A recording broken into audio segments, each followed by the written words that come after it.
Hello friends, और स्वागत है आपका आज के इस ट्यूटोरियल में। और आज हम न्यूमेरिकल्स सीखेंगे राउथ-हर्विट्ज़ स्टेबिलिटी क्राइटेरिया के बेस पर। पिछले ट्यूटोरियल में हमने राउथ-हर्विट्ज़ क्राइटेरिया सीखा किस तरह अप्लाई करना है, तो आज हम देखेंगे कि न्यूमेरिकल्स को कैसे सॉल्व किया जाता है राउथ-हर्विट्ज़ क्राइटेरिया अप्लाई करके। तो यहाँ पे सबसे पहले न्यूमेरिकल जो मैंने लिया है उसकी स्टेटमेंट हम रीड कर लेते हैं। A close loop control system has the characteristic equation given by this investigate the stability using Routh Hurwitz criteria. तो ये बिल्कुल आसान हो गया हमारे लिए, क्योंकि डायरेक्टली हमें कैरेक्टरिस्टिक इक्वेशन यहाँ पर मिल गई है।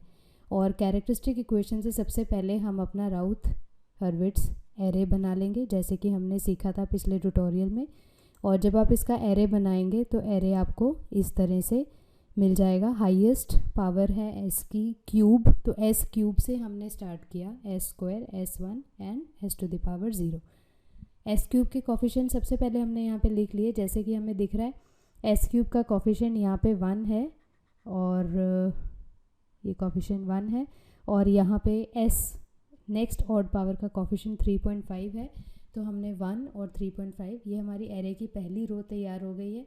और सेकेंड रो में हम एस स्क्वायर का कोफिशिएंट जो कि 4.5 है वो यहाँ पे लिखेंगे, और एस टू द पावर 0 का कोफिशिएंट जो कि 1.5 है। तो जब आप ये लिख लेंगे, आपकी एरे की सेकेंड रो इस तरह से तैयार हो जाएगी।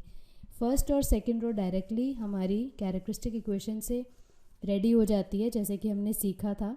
तो थर्ड रो बनाने के लिए हम इमीडिएटली ऊपर वाली दो रोज़ की क्रॉस मल्टीप्लिकेशन करेंगे। आपको याद ही होगा, नीचे से ऊपर जाएंगे, पहले 4.5 मल्टीप्लाइड बाय 3.5, माइनस का साइन लगाएंगे, 1 मल्टीप्लाइड बाय 1.5 डिवाइडेड बाय 4.5। तो ये वाला फॉर्मूला अप्लाई करके जब आप थर्ड रो का पहला एलिमेंट बनाएंगे, ये फॉर्मूला लगाकर, तो इसको सॉल्व करके आपको वैल्यू मिल जाएगी 3.16, जो कि मैंने यहाँ पर लिख दी है। अब थर्ड रो का सेकंड एलिमेंट बनाने के लिए हमें एक तो ये वाला रेफरेंस कॉलम चाहिए इमीडिएटली ऊपर वाली दो रोज़ में से, और एक मुझे कॉलम चाहिए था यहाँ पे जो कि प्रेजेंट ही नहीं है, यानी उसकी वैल्यूज़ 0 0 हैं। तो 4.5 into 0 minus 1 divided by 0 divided by 4.5 हमें 0 वैल्यू मिल जाएगी। तो डायरेक्टली आप इसको 0 लिख सकते हैं। तो एरे का हमारा जो थर्ड रो है वो भी रेडी हो गया। लास्ट और फाइनल रो रेडी करने के लिए हम रो नंबर 2 और रो नंबर 3 का क्रॉस मल्टीप्लिकेशन करेंगे। तो ये वाली रो जब आप क्रॉस मल्टीप्लाई करेंगे, यहाँ पे डायरेक्टली आप देखेंगे 3.16 into 1.5 minus 4.5 into 0 divided by 3.16, तो आपको वैल्यू मिल जाएगी 1.5। और सेकंड कॉलम जो है लास्ट रो का, एस टू द पावर 0 वाली रो का, वो हमें 0 मिल जाएगा, जैसे यहाँ पे हमें 0 मिला था, ठीक उसी तरह। तो ये अब हमारा एरे जो है वो तैयार हो चुका है। और यहाँ पर अब जो ऑब्जर्वेशन है, जो हमारा फोकस है, वो एरे के फर्स्ट कॉलम पे होगा। तो मैं फर्स्ट कॉलम की सारी वैल्यूज़ को मार्क कर देती हूँ। ये 1 है, ये है हमारी 4.5, उसके बाद 3.16 ऑलरेडी एनसर्कल्ड है, और 1.5। तो इन वैल्यूज़ को अगर आप ध्यान से देखें, हमारे एरे की पहली वैल्यूज़ को, तो ये सारी की सारी वैल्यूज़ पॉजिटिव हैं, यानी in the first column of the राउथ array there is no sign change in the sign of the elements, hence the system is stable। तो ये एक न्यूमेरिकल था, एग्जाम्पल था एक स्टेबल सिस्टम का, क्योंकि कोई भी साइन चेंज नहीं हुआ, सारे के सारे एलिमेंट्स हमारे पॉजिटिव हैं। तो इससे हम इस कंट्रोल सिस्टम को लेबल कर सकते हैं एज अ स्टेबल सिस्टम। तो इसके बाद एक और न्यूमेरिकल हम देखते हैं, राउथ-हर्विट्ज़ के ऊपर ही बेस्ड है। आइए इस न्यूमेरिकल की स्टेटमेंट सबसे पहले हम ध्यान से पढ़ लेते हैं। Determine the stability of the system whose overall transfer function is given below. यहाँ पे हमें ओवरऑल ट्रांसफ़र फंक्शन गिवन है, C/R की वैल्यू हमें यहाँ पे गिवन है। If the system is found unstable, how many roots it has with positive real parts.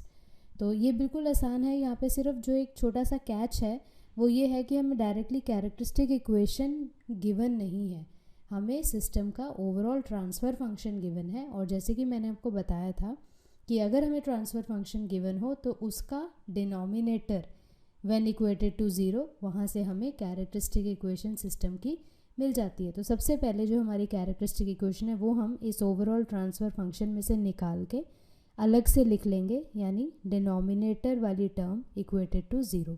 तो ये हमारी कैरेक्टरिस्टिक इक्वेशन हो गई ऑफ द ऑर्डर 5, क्योंकि हाईएस्ट पावर ऑफ s जो है वो यहाँ पर 5 है। तो अब हम इसका सबसे पहले एरे बना लेंगे, बिल्कुल वैसे ही जैसे हमने पिछले न्यूमेरिकल में बनाया था। तो जब आप इसकी एरे बनाएंगे तो s टू दी पावर 5 सबसे पहला हमारा एलिमेंट यहाँ पे लेबल हो जाएगा, फिर s टू दी पावर 4, 3, 2, 1 और 0। और s टू दी पावर 5 की जो है रो या इस एरे की जो फर्स्ट रो है उसको बनाने के लिए हम s टू दी पावर 5 के कोफिशिएंट को सबसे पहले लिखेंगे। और क्योंकि s to the power 5 odd है तो सभी ऑड पावर्स ऑफ s के कोफिशिएंट्स को हम यहाँ पे लिख लेंगे। तो 1 क्यूब का कोफिशिएंट 2 और s टू दी पावर 1 का कोफिशिएंट 5। तो हमारी पहली रो तैयार है। सेकेंड रो बनाने के लिए s टू दी पावर 4 के सामने हम इवन पावर्स ऑफ s के कोफिशिएंट्स लिख लेंगे। तो सबसे पहले s टू दी पावर 4 का लिखेंगे जो कि 1.5 है। उसके बाद हमारा कोफिशिएंट आएगा 4 और अगला कोफिशिएंट हमारा होगा 10। तो ये हमारी पहली दो रोज़ तैयार होगी। अगली रो बनाने के लिए वही क्रॉस मल्टीप्लिकेशन करेंगे आप। 1.5 को 2 के साथ मल्टीप्लाई, -1 को 4 के साथ मल्टीप्लाई, डिवाइडेड बाय 1.5। तो ये जब कैलकुलेशन आप करेंगे आपको आपका थर्ड रो का फर्स्ट एलिमेंट जो कि यहाँ पर लिखा जाएगा वो मिल जाएगा। अब जब हमने ये वाला एलिमेंट निकालना है तो देखिए हमारा रेफरेंस कॉलम यही रहेगा। अब इसकी क्रॉस मल्टीप्लिकेशन जैसे आपने इसके साथ करी थी ये वाला एलिमेंट निकालने के लिए, तो इसी की क्रॉस मल्टीप्लिकेशन अब हम इसके साथ कर लेंगे जिससे कि हमें ये वाला एलिमेंट मिल जाएगा। तो वो होगा 1.5 इंटू 5 -1 इंटू 10 डिवाइडेड बाई 1.5। तो हमें थर्ड रो का सेकेंड एलिमेंट भी मिल जाएगा। थर्ड रो का लास्ट एलिमेंट निकालने के लिए इसी रेफरेंस कॉलम को मुझे अगले कॉलम की वैल्यूज़ के साथ मल्टीप्लाई करना पड़ेगा, क्योंकि अगले कॉलम की वैल्यू 0 और 0 है, यानी कोई वैल्यू है ही नहीं। तो ये वाली वैल्यू हमें 0 मिल जाएगी। तो जब आप इसको लिखेंगे आपकी रो ऐसे तैयार हो जाएगी।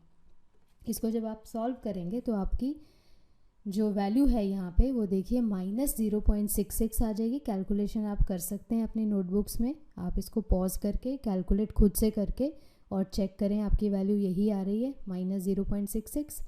ऐसे ही यहाँ पे आपको वैल्यू मिल जाएगी -1.66 और 0। अब हम s टू दी पावर 2 की जब रो बनाएंगे तो हम इमिजिएटली ऊपर वाली दो रोज़ उठा लेंगे, ये वाली और ये वाली, और वैसे ही क्रॉस मल्टीप्लिकेशन करते जाएंगे और वैल्यूज़ को हम यहाँ पे लिखते जाएंगे। तो ये वाली वैल्यूज़ जब आप लिखेंगे यहाँ पर तो ये रो आपको मिल जाएगी, आपकी वैल्यू आ जाएगी 0.227, यहाँ पे आपको 10 मिल जाएगा और यहाँ पे 0।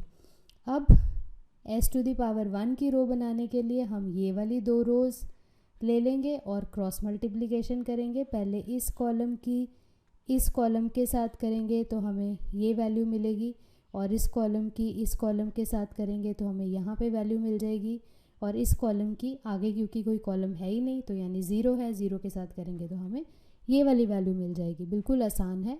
और जब आप इसको सॉल्व कर लेंगे इसी मेथड से तो आपके सामने आपकी s टू दी पावर 1 की रो तैयार हो जाएगी, और ठीक उसी तरह s टू दी पावर 0 की रो भी आपको रेडी मिल जाएगी।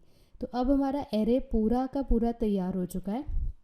अब हम देखेंगे हमारे एरे के फर्स्ट कॉलम को और हमें उनके साइन को मॉनिटर करना है। तो देखते हैं, ये पॉजिटिव है +1, ये भी पॉजिटिव है +1.5, ये नेगेटिव है -0.66। मैं यहाँ पे आपको ज़रूर कहूँगी कि आप वीडियो को पॉज करके मुझे ये बताएं कि कितनी बार साइन चेंज हुआ है, उसको आप कमेंट बॉक्स में लिख सकते हैं, और उसके बाद आप देखें कि आपका आंसर सही था या गलत।